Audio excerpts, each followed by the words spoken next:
This is Whitley Strieber, and this is Dreamland. You've reached the edge of the world. Today on Dreamland, we have a guest who has become a good friend of this show and certainly of Whitley Strieber. Kathleen Marden is with us again, and with something really profound and totally new, a book called Forbidden Knowledge. And Kathleen has gone on a personal journey. She's noted as a researcher, one of the great researchers of the abduction phenomenon. Her Betty and Barney Hill were relatives of hers. When she was 13 years old, she overheard the first conversation they had with her mother about what had happened to them. So to find Kathleen going deep into her own life experience is a remarkable thing. And forbidden knowledge is just that. It is forbidden knowledge, a lot of it.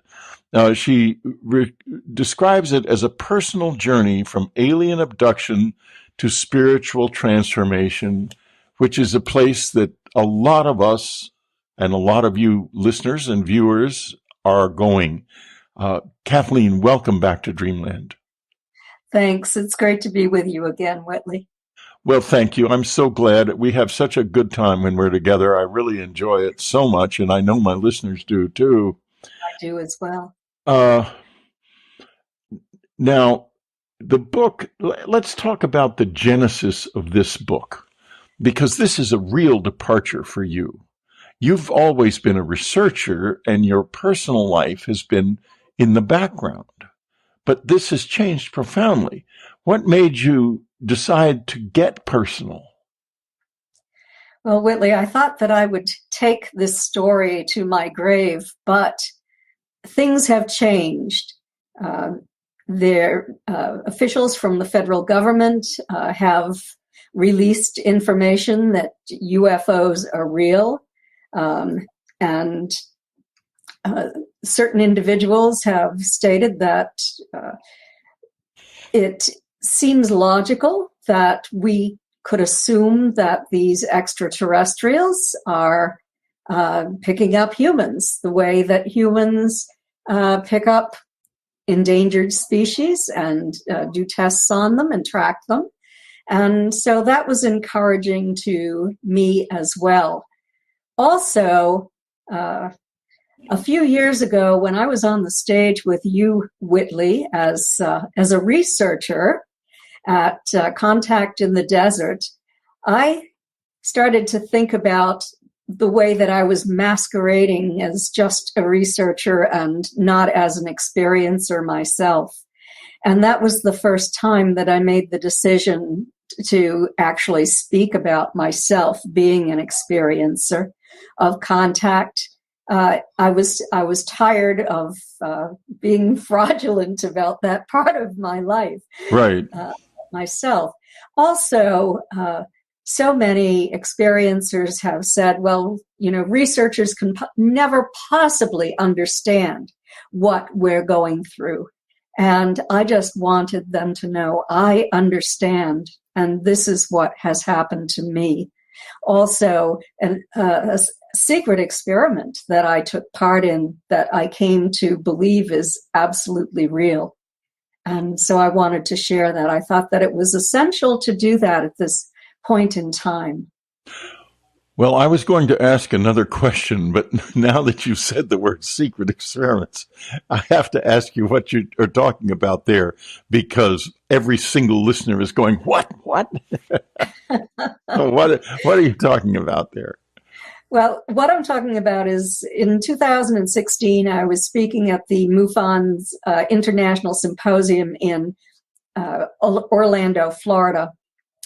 And a man came to that conference. He hadn't intended to. He was told by his ETs to go to that conference and to seek out people who he could talk to. And he happened to find two of my friends and fellow researchers.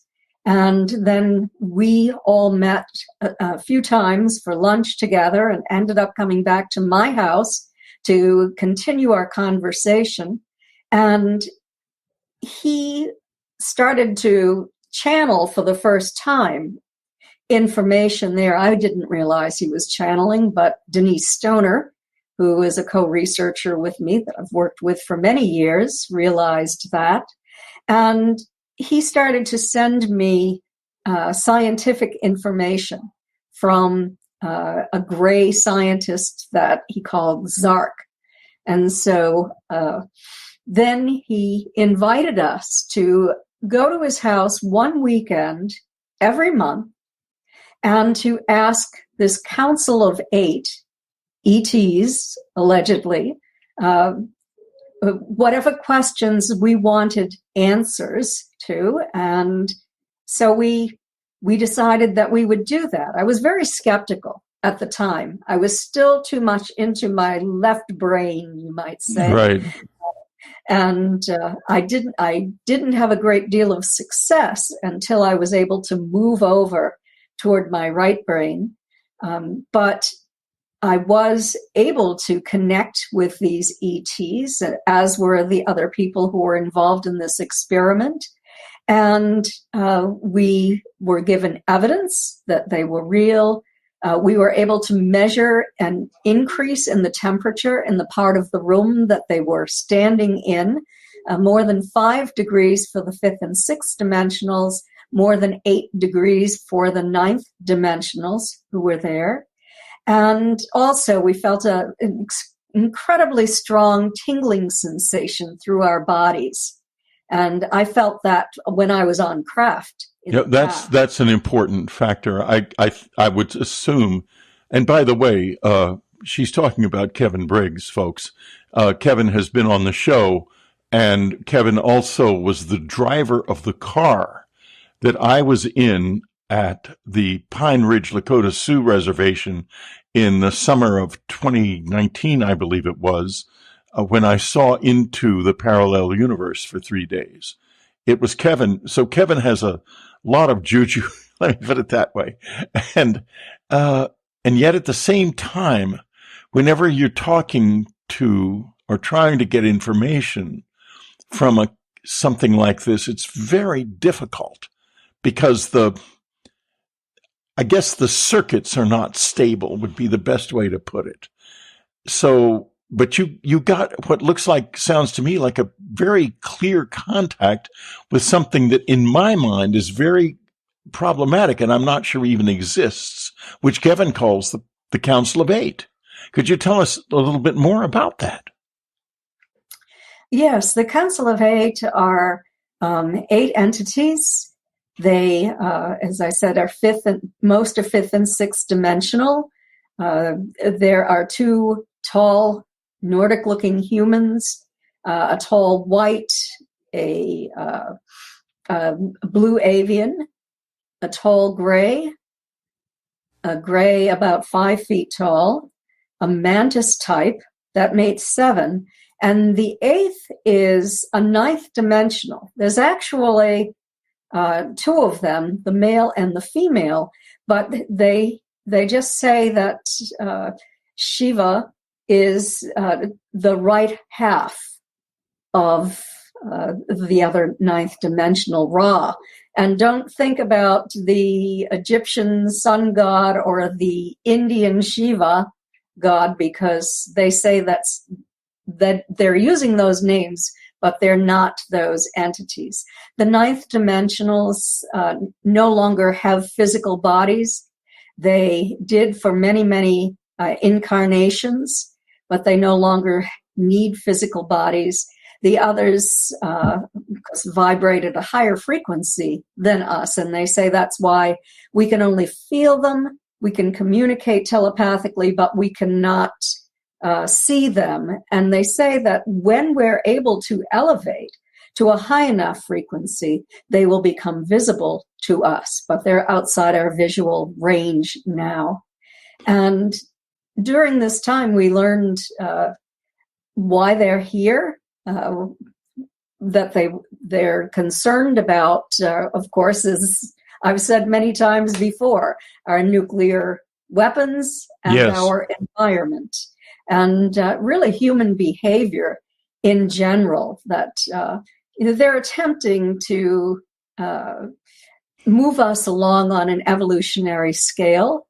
They are concerned that we're in a position where we're not going to make it. They say that a long time ago in our past, we came to this point and we destroyed ourselves, and they won't let it happen again.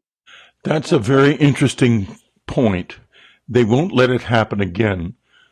I have heard the same thing from them. I hope it's true, because I think there's a good chance we're going to do it again very soon, one way or another. I mean, we're at the, as this is being recorded, we are at the edge of a possible nuclear conflict over a meaningless war that the Russian Vladimir Putin had no threat whatsoever from NATO, but he created the threat by invading the Ukraine. He invented a threat. He made it, and this is a sort of madness that grips human beings. And it worries me a lot. Now, and then at the same time, there's the environmental threat. Now, I want to backtrack, and I want to do something unusual, folks, because when I was doubting this council, I had immediately in my ear a demand that I, quote, turn on the radios. Now, for those of you who don't know what the radios are, and Kathleen probably is among you, there are some radios that pick up an unknown signal. This signal was discovered by a man named Jimmy Blanchette, a ham radio operator who basically saw a UFO and decided to try to get into touch with the UFO using his skill, which was ham radio. And they told him to listen on a frequency, 144.1 megahertz, because it was an empty frequency and they could communicate on it.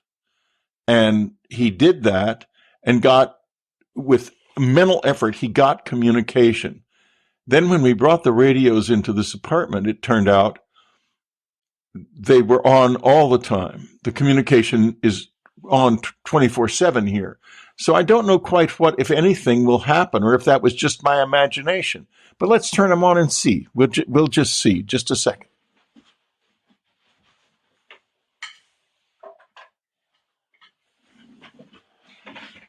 Okay, let's just turn them on and see what happens. Frequency mode.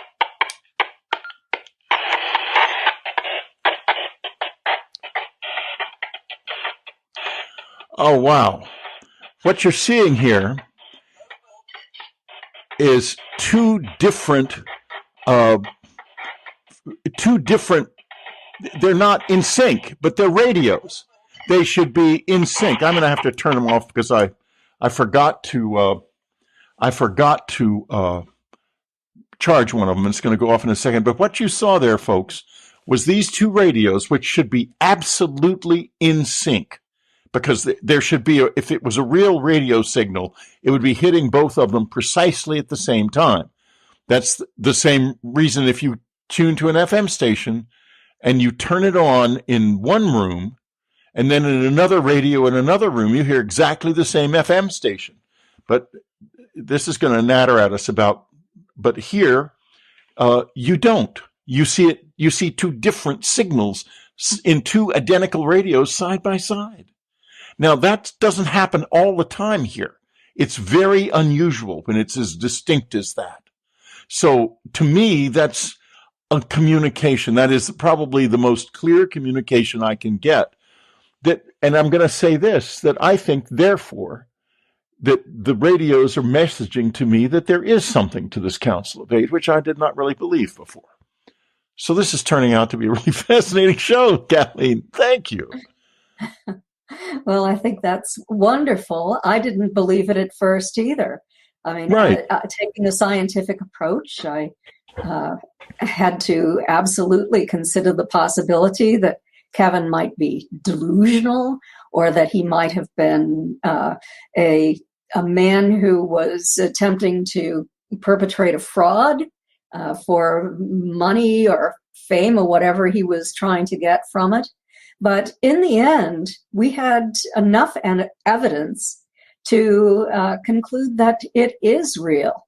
And they, I think, are with me all the time. Somebody is with me all the time. I now feel that electrical tingling sensation in my body several times a day. Me too. Yeah. You are. Mm-hmm. I think a lot of other experiences are in the same boat. It's coming closer to us. It is. And particularly in my crown chakra, it's very prominent right now. I can feel it intensely. It seems that when I speak to individuals who are experiencers, and those people speak something that is truth that we're not certain about, I'll get a very strong sensation in my crown chakra if it is true. Also, if people are talking to me wondering if they are really experiencers, I will receive whatever that signal is in my crown chakra. It's interesting because, I receive it here, my third eye, not up here. And I'm receiving it now, in fact. Oh, so, okay. So it looks like we're really in sync today. Can you believe this? What a journey you've had. Oh, and speaking of journeys, free Dreamlanders, take this journey and enjoy every minute of it, but better. Stop taking the journey altogether and become a subscriber.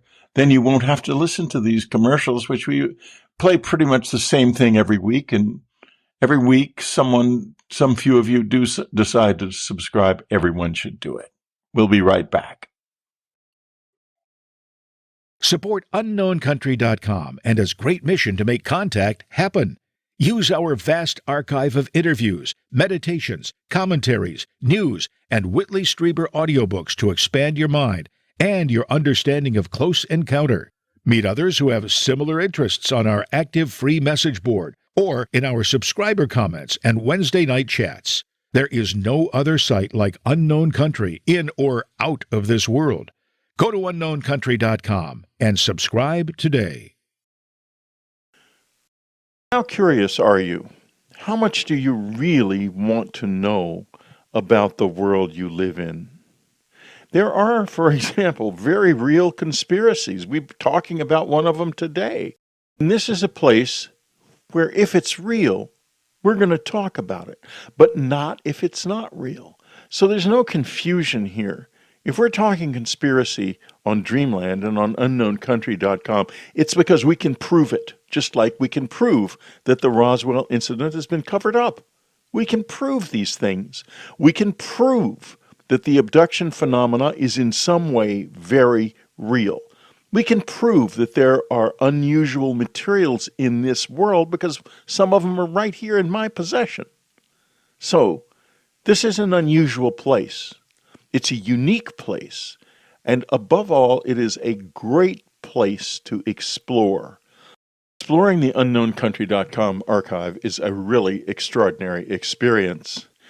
It's a place where you can regain what we are losing, which is a lost sense of wonder and a willingness to explore the unknown.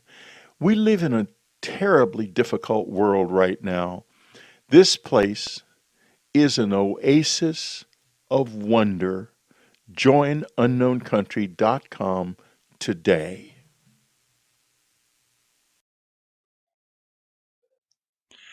We're talking to Kathleen Marden.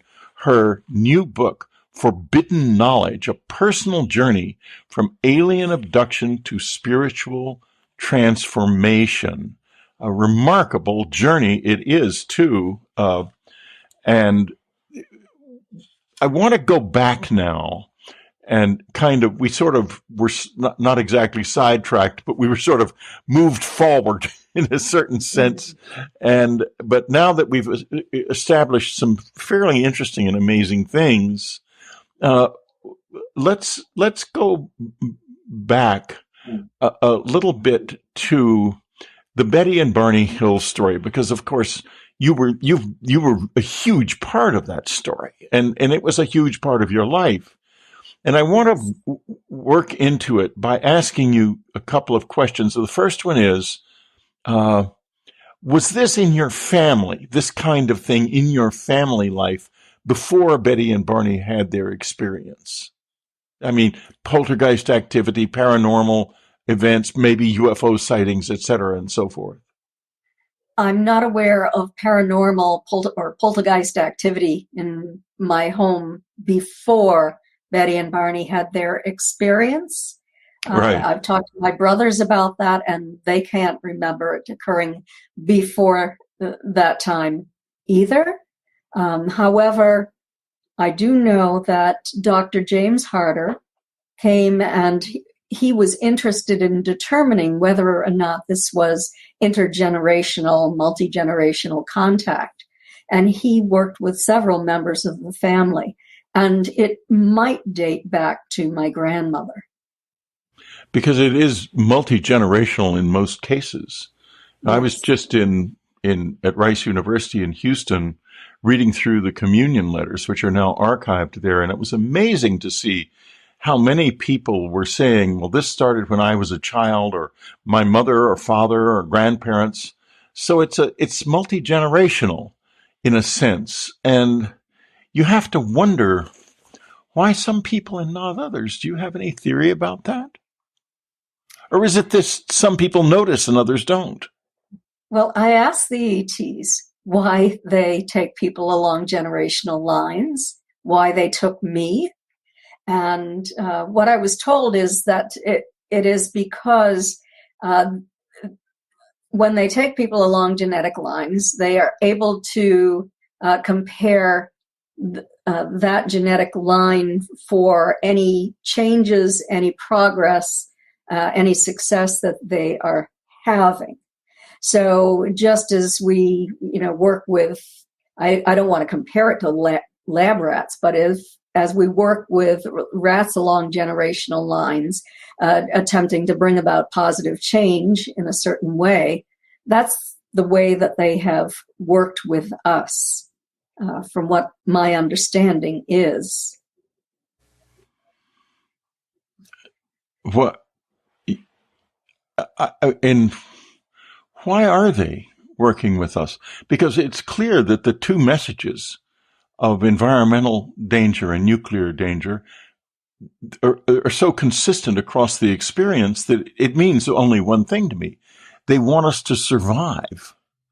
But why, Absolutely. Kathleen, do they want that? Because not all of this is sweetness and light, after all. That's true. You're darn right it is. And so we could be their experiment. They've said that they have been here for a very long time. The council says they planted our seed here. If you look at it from that perspective, they don't want to see their scientific experiment fail. They say that they have come back from time to time throughout our history to assist in our development. And at this point, that it's critical that they assist in our development. I think they're attempting to move us ahead to try to change us genetically and spiritually. The spiritual part of it is a huge part. Yeah, huge. They say that our technological progress is out of sync with our spiritual growth. And when this happens, they have seen the disintegration of the species and of all life on that planet in the past. They don't want it to happen again. They showed me that happening to someone, and it was truly horrendous. Mm-hmm. It was exactly that. Their technological advances were extraordinary, but their spiritual lives were not. The planet had degenerated into two rival dictatorships. This is why I hate dictatorship so much, because I know where it leads. It always leads in the same direction, to death and massive amounts of it. And it's like Hitler, and Stalin or Mao. The dictators kill. And in any case, this planet, I asked them for a planet that was a little worse off than ours, and it just blew up. They suddenly had a nuclear exchange that no one was expecting. And I went back to it a few years later. I'm not physically. I wish I could say that, but would not be true. And I don't like, I did not physically, but in this, and it was dead. The entire place was dead. There wasn't anything alive there anymore. And, if that's not a warning, I don't know what is. But let's now, we're ranging around, because I find this conversation so exciting. Everything you say just takes me in a direction I didn't expect to go in, because folks, I guess my listeners probably know this. I'm highly organized. I read the books, and I therefore can have an absolutely in-depth interview. This is a serious podcast. It's very serious to me in any case. But so I want to try to reconnect with my idea of how we would do this. And I want to do that by going back to a moment in 1968. Your boyfriend is in your family's home. He's sleeping in one of the bedrooms, and all seems to be perfectly quiet. But then what happens?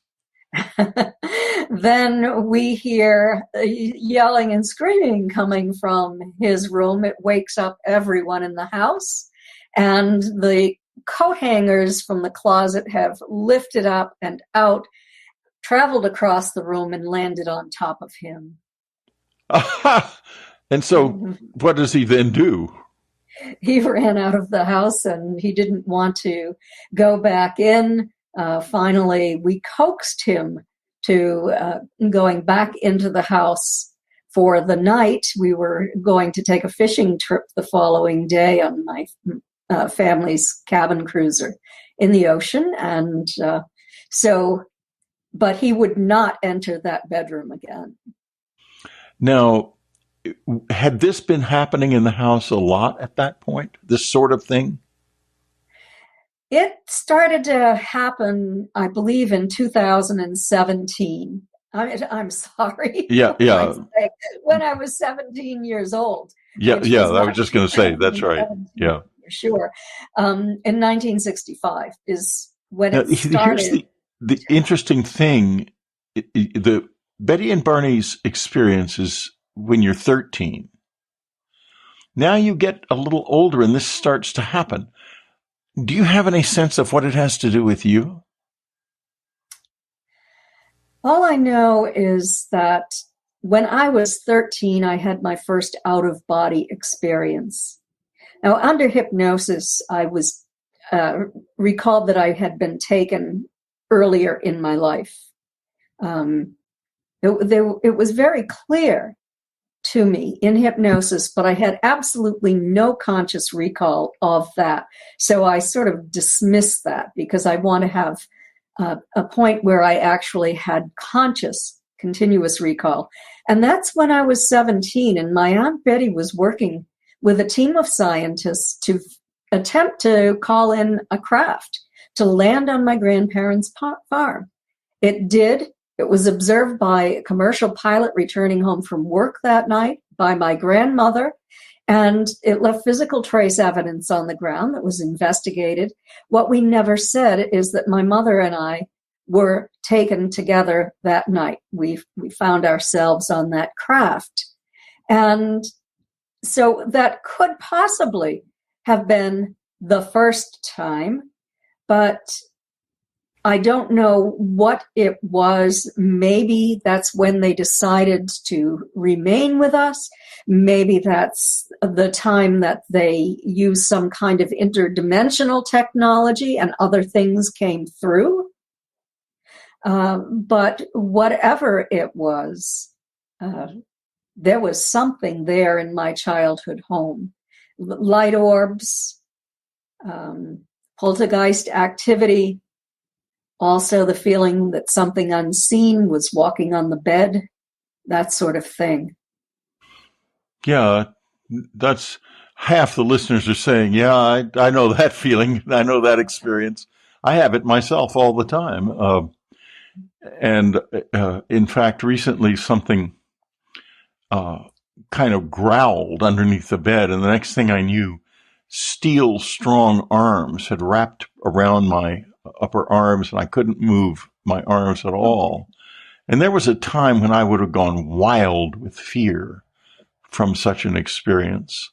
But it didn't concern me in the least. And I just waited. I knew it would end shortly, and it did. And I think it was a kind of test to see where I was with my fear. But speaking of tests, folks, it has now come again, and it seems such a short time, doesn't it, that the free Dreamlanders, or the Dreamlanders who are listening without being subscribers, are going to listen to this instead. We'll be right back.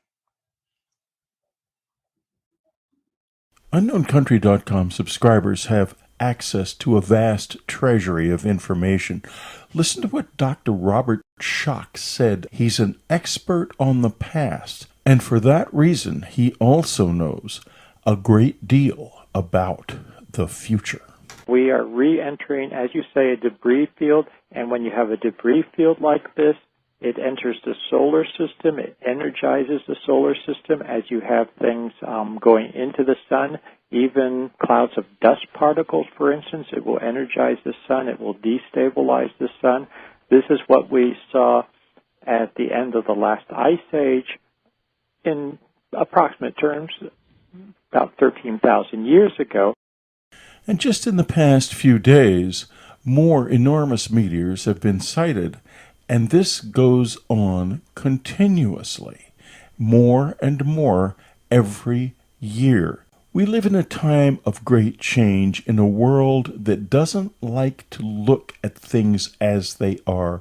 UnknownCountry.com offers extraordinary information, a vast archive that you cannot find anywhere else. Subscribe today. Help keep this website going, because without you, there is and can be no us. Go to UnknownCountry.com right now. Click on the subscribe tab. Get started. We're talking to Kathleen Marden. Her new book is Forbidden Knowledge, and I want to ask you, before we go on, about Betty's idea that what she encountered were, as she would put it, just people like us, but they look different. Can that really be true because of all of the strange things that happen to people after they have an encounter? In other words, you have a physical encounter. You did, I did, Betty and Barney did, a lot of listeners did. But then your whole life changes. It's not just that. It's not like an encounter with, say, someone from down the street. Not at all. Why is that? That's true. Very true. And this also followed Betty and Barney home. This paranormal activity began in their home.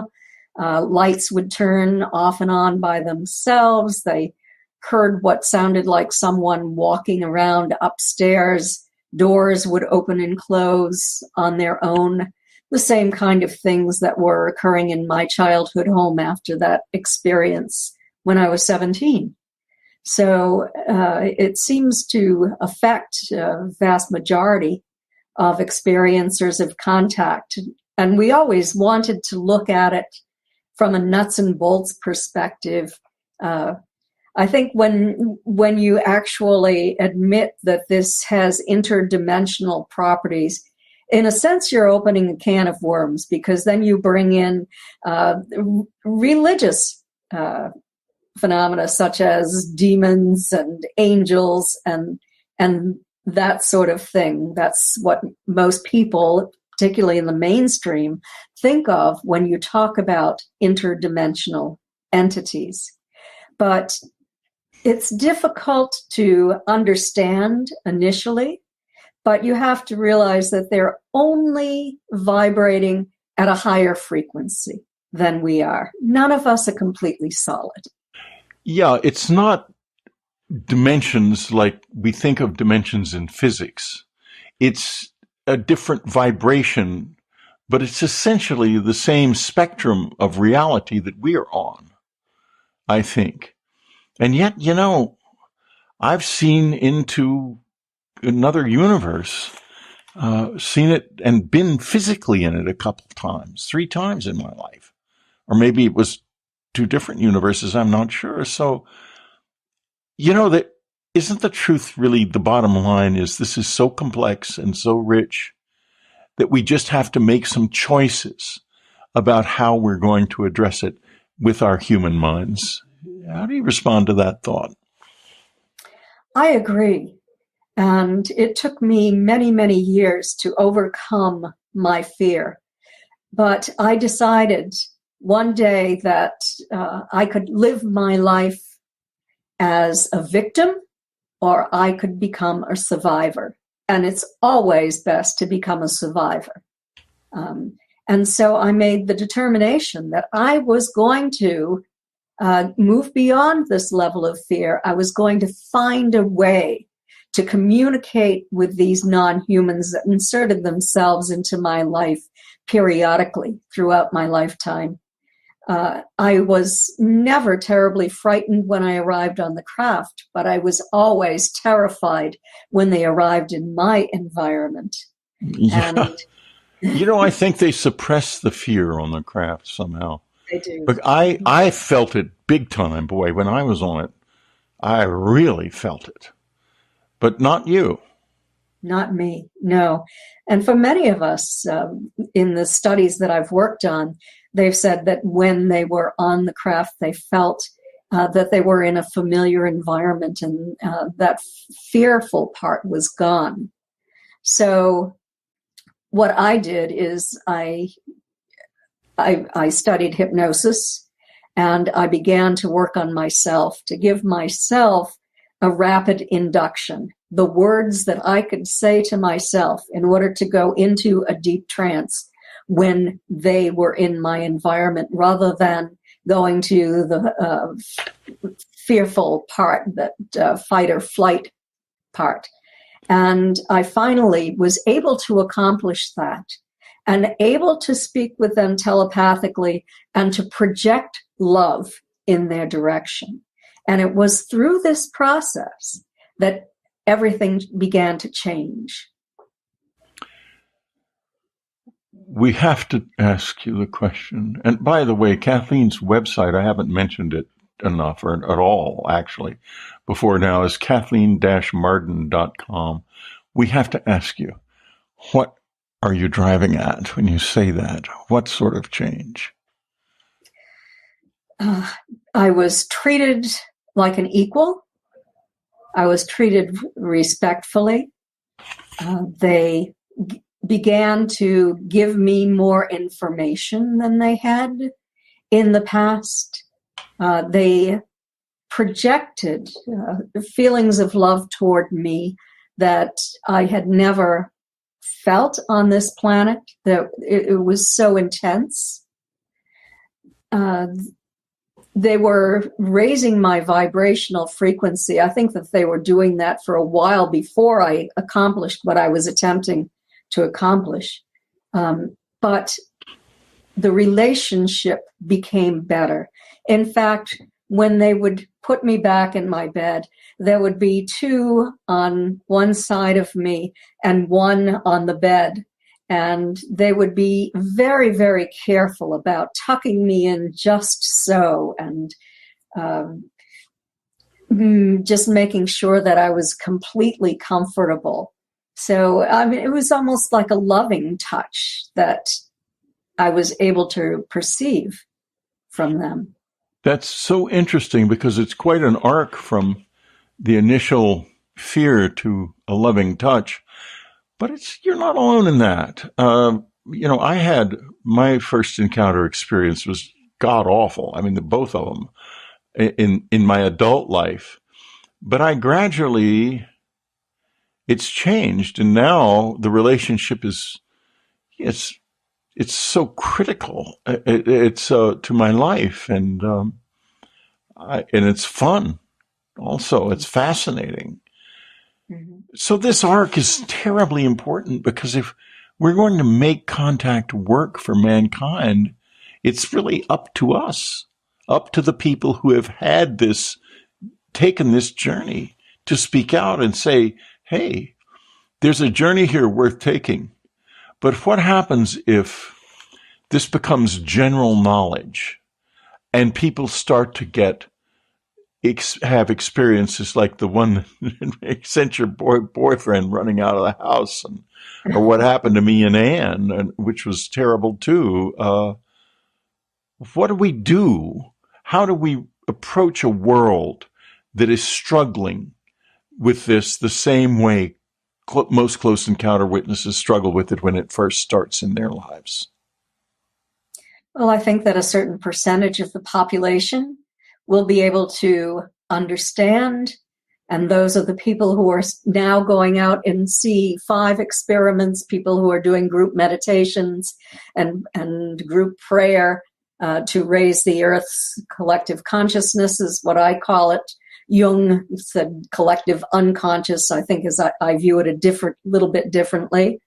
But I think that those people are going to understand it. Whereas if you get into those who are invested in hatred, in violence, in harming other people, and feeling good about it, they're never going to understand this, because they cannot identify with any of it, in my opinion. I wonder if we're not going to end up in a situation where they basically have to, in the sense that they will resist and resist, but eventually, if the survival of the species depends on this, and I think in some way it probably does, won't they have to come around? And yet I think to myself, some of them are so lost. So lost. Is it possible that there are lost souls here that are already hopelessly lost, but still alive in bodies? Could it be that the journey is over for some of us?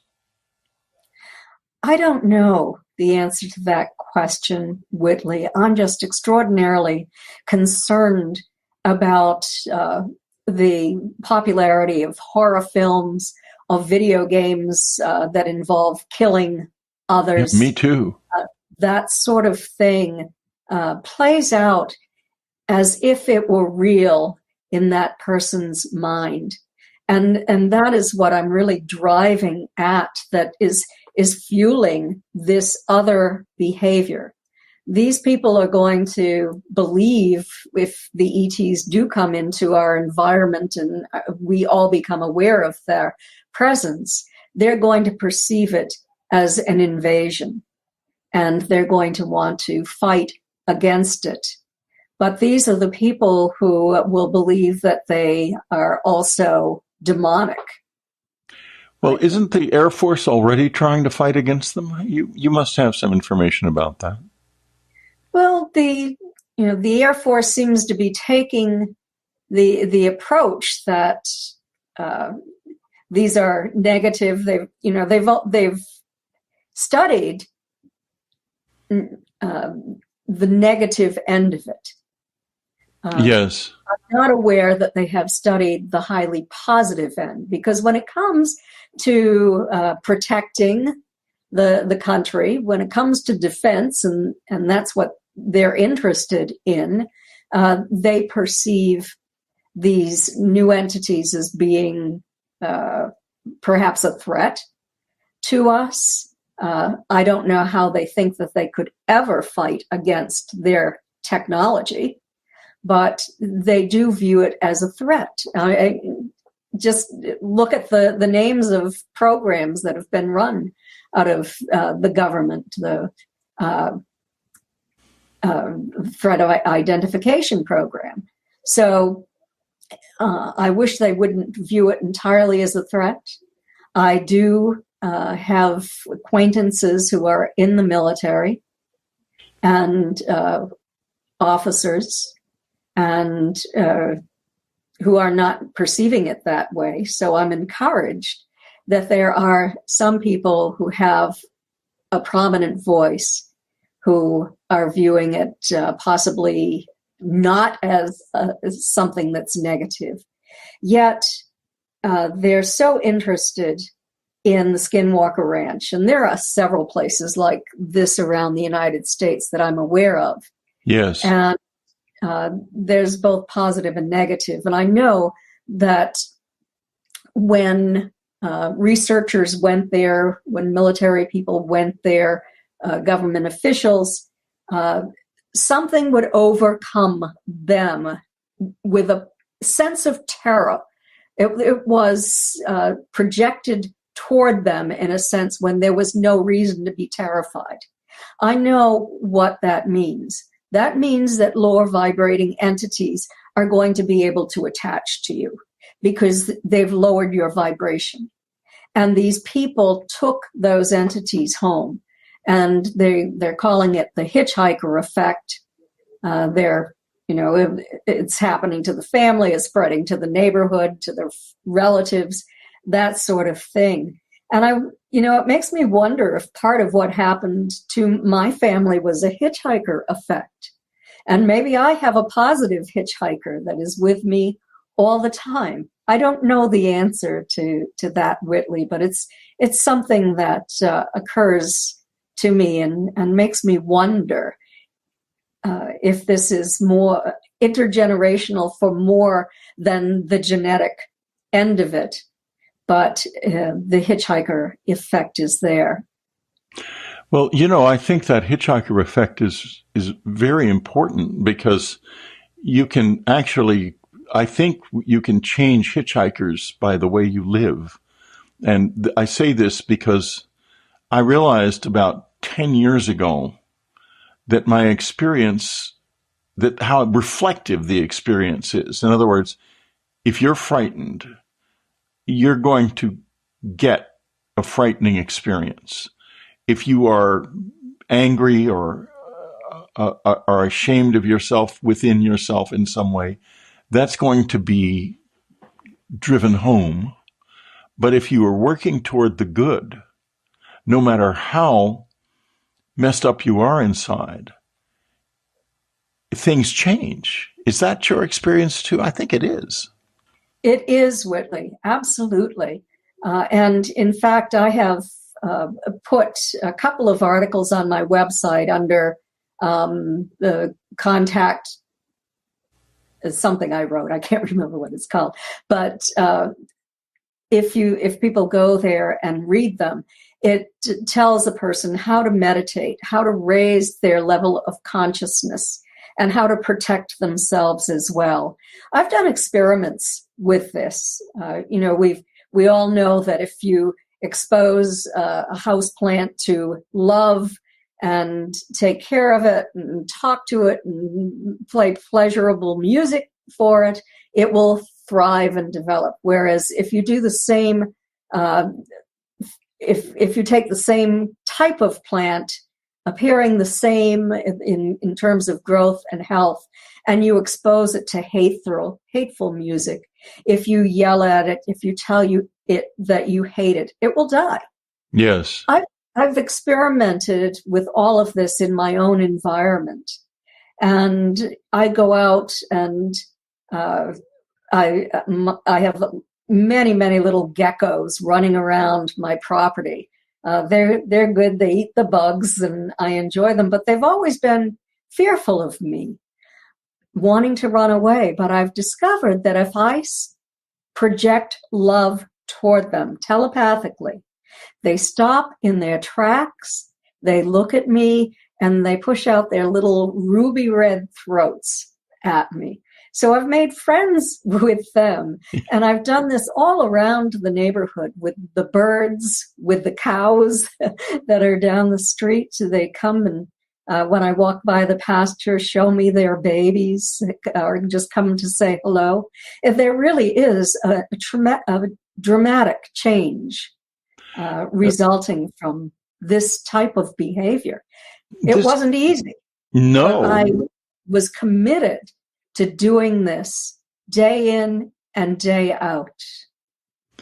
Be sure and go to Kathleen-Marden.com and look at her ideas, especially on meditation. You can do hypnosis with Kathleen. Kathleen is engaged she's here. She is definitely here, and she's here for you, bringing her amazing life experience to you to share the wisdom that she has gained with you and the understanding. So you can engage with Kathleen at any time. She's like most of the rest of us who were on this sort of experiencer circuit and ended up on the public side of it. We don't stand on ceremony. We're not exclusive. I answer your emails. Kathleen will too. We all are here for you.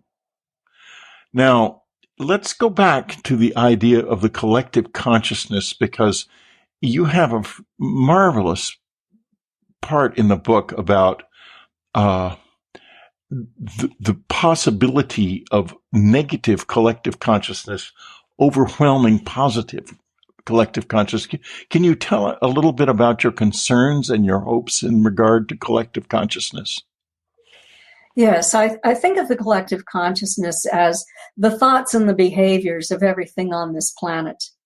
And when we've had a lot of negativity in the collective consciousness through the news, through COVID, I wonder if diseases like COVID actually develop as a result of this negative collective consciousness. And so, we're in war, and bad things happen.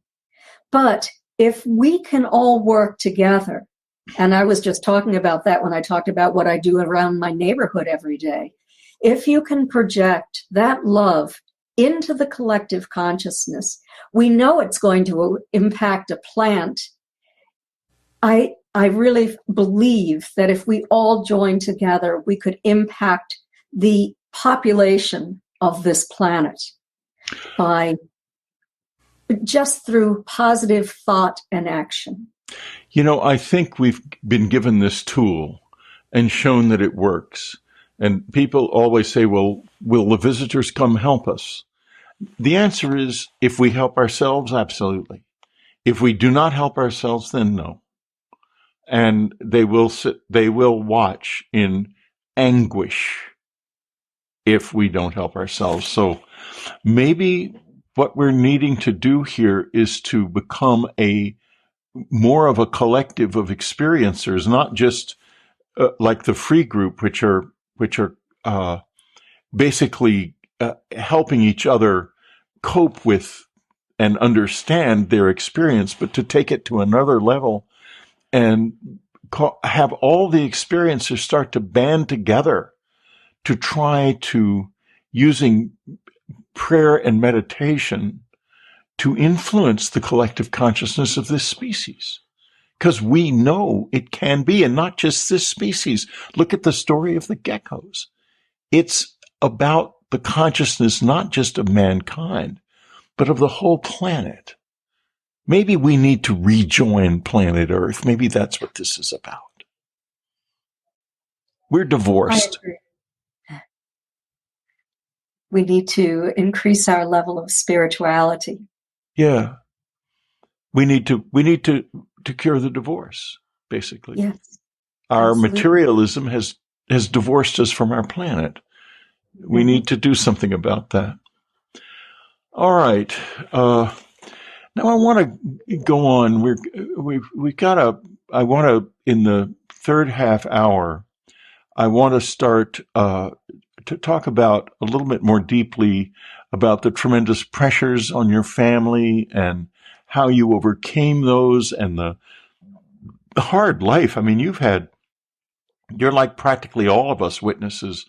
We all have hard lives. I had John Martin on the show last week, I believe, and John is a close encounter witness from Georgia who has UFOs show up every night, and he has a low light special camera that he can film them. And before he got the camera, they never showed up. But once he got the camera, they showed up all the time. And he's also, and you made a reference to music. He's also a classical guitarist, and he plays music for them. And you can see his folks, you probably already, I mean, my listeners already know about this now. And you can see him, his YouTube channel has these objects going past in all kinds of different directions. And you hear him playing his guitar and saying, "Thank you, thank you." It is such a gentle approach. And this from a man who has had a hard life. A hard life. Maybe we need to build a bridge inside ourselves from our hard and awful history into something new. I know you're responding to that. I can see it in your face. What are you thinking? I was just thinking about the parts of my life that were very difficult, very challenging, and how I've somehow moved beyond that. I didn't let it hold me down. And I think that plays an important part in who I am today. I don't think I would have been the person I am if everything had gone successfully as planned. Yeah, I think that's true of all of us. Friction, and my wife was a master of many things, and one of them, in the Gurdjieff work, which we were in, you learn about the use of friction in order to help you see inside yourself. And she was an expert at this, and she could enable a person to see deeply into themselves with just a couple of words. She was just extraordinary in that respect. And I got quite a few, more than a couple of those words over our lifetime together. I want to talk just before we go into the third half hour and we lose all of our free Dreamlanders. I would like to talk a little bit about something that fascinated me. It's the story of Hannah. Can you tell us about Hannah and what that is and what it became eventually? When this activity in my house began when I was 17, after the craft landed across the street, my mother had someone come to the house. She didn't connect this to the UFO. She connected it to ghost activity. So she started to look for skeletal remains on the property, that sort of thing. And then she had a paranormal investigator come into the house because there was, she'd hear baby crying, for example. And so this paranormal investigator told my mother that there was a little girl spirit in the home, and that her name was Hannah.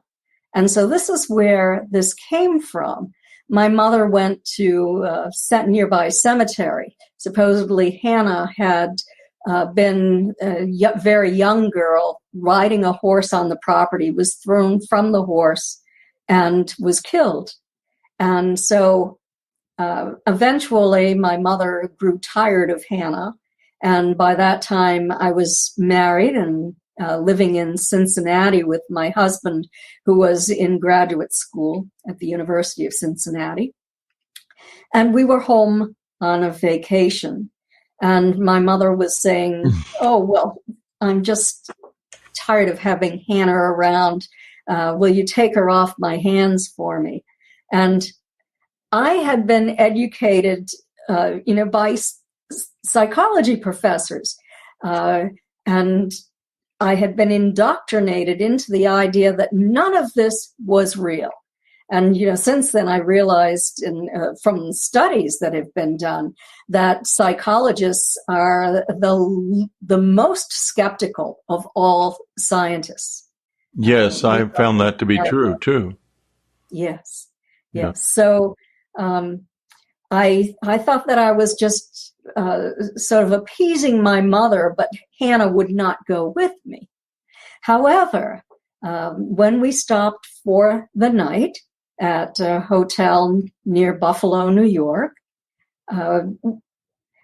went in, laid down on the bed, and the bed started jumping up and down. Yeah, I know.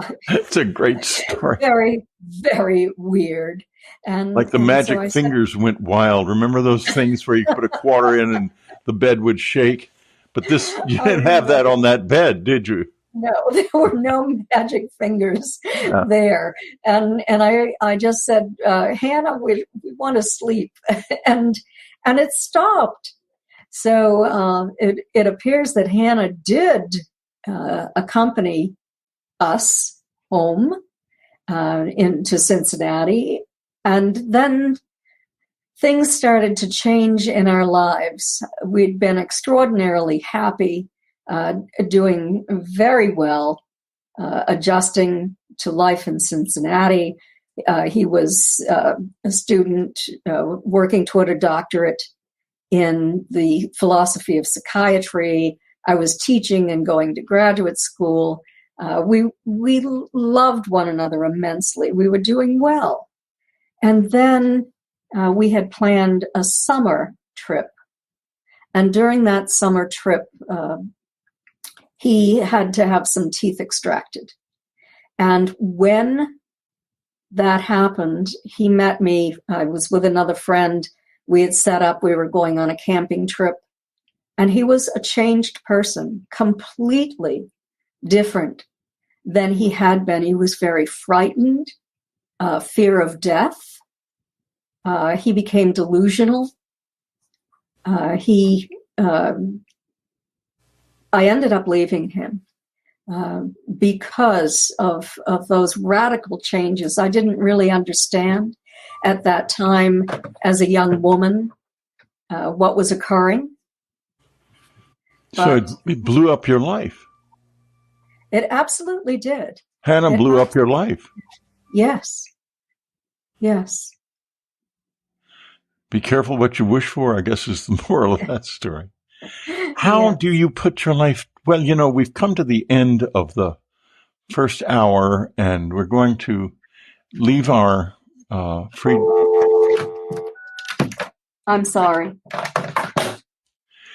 In the third half hour of the show, we're going to go a little bit more deeply into things like hybrids and the mysterious Mrs. Swan, which is a fascinating story.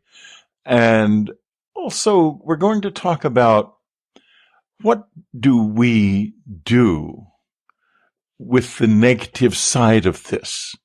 In other words, Kathleen is here now. She's written a beautiful book called Forbidden Knowledge, which takes you through a very hard life journey. And you know what? Most life journeys are pretty hard. So it's a familiar journey to me, to most of you, I'm sure. But she's gained from it, gained wisdom. We're going to find out more about that. Those of you who listen on the free side, thank you so much, as always, for being with us on Dreamland. You've been listening to Dreamland. Be sure to tune in again next week. Dreamland is brought to you by UnknownCountry.com and its family of subscribers. Our theme music is The O of Pleasure by Ray Lynch. Unknown Country was founded by Ann Strieber. Our news editor is Matthew Frizzell. Our coordinator is Amy Safrankova. Whitley Strieber is your Dreamland host, and I'm your announcer, Ted Alexander.